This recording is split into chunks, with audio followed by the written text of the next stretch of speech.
سجل کی آنکھوں میں انتقام کی آگ دہک رہی تھی۔ وہ انم سے اپنی توہین کا حساب چکانا چاہتی تھی اور اس کے لیے اس نے فہد کی محبت کو نشانہ بنایا۔ آسماں نے سب کو فہد کے استقبال کے لیے کانے پر مدعو کیا، لیکن کسی کو خبر نہ تھی کہ سجل کے ذہن میں کیا طوفان پل رہا ہے۔ کھانے کی میز پر سب کچھ معمول کا دکھائی دیتا تھا، مگر جیسے ہی فہد ایک ضروری کال پر اٹھ کر باہر جاتا ہے، سجل بھی چپکے سے اس کے پیچھے نکل جاتی ہے۔ باہر سنسان روش پر وہ فہد کے سامنے آ کر کہتی ہے، مجھے تم سے ایک بہت ضروری بات کرنی ہے، مگر یہ انم کو مت بتانا، وہ مجھ سے نفرت کرتی ہے۔ اگر اسے پتہ چل گیا تو وہ مجھے زندہ نہ چھوڑے گی۔ فہد ہچکچاتے ہوئے اسے تسلی دیتا ہے کہ وہ یہ راز اپنے دل میں رکھے گا، مگر قدرت کا کھیل کچھ اور تھا۔ پیچھے سے انم ان دونوں کو ساتھ دیکھ لیتی ہے اور جیسے ہی یہ منظر اس کی نظروں میں اترتا ہے، زمین اس کے قدموں تلے سے نکل جاتی ہے۔ وہ سوچ بھی نہیں سکتی تھی کہ جس فہد پر وہ اندھا اعتماد کرتی تھی، وہ اسے اس طرح ٹوٹے لمحے میں دھوکہ دے گا۔ گھر میں قدم رکھتی ہی وہ فہد پر برس پڑتی ہے، تم نے مجھے دھوکہ دیا، تم نے اس سستی لڑکی کو میرے برابر کھڑا کر دیا۔ فہد اپنا دفاع کرتے ہوئے کہتا ہے، انم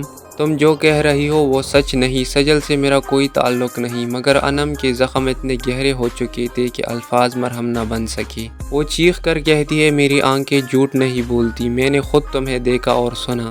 بات یہی ختم نہیں ہوتی، نوکروں تک کو یہ تماشا معلوم ہو چکا ہے اور فہد شرمندگی کے بوجھ تلے دب کر چپ چاپ گھر چلا جاتا ہے۔ انم روتی ہوئی اپنی ماں کے پاس جاتی ہے اور آسماں اسے سمجھانے کی کوشش کرتی ہے کہ شاید یہ سب ایک غلط فہمی ہو، مگر انم کی آنکھوں میں صرف ایک درد ہے، وہ لڑکی مجھ سے میرا فہد چھیننا چاہتی ہے۔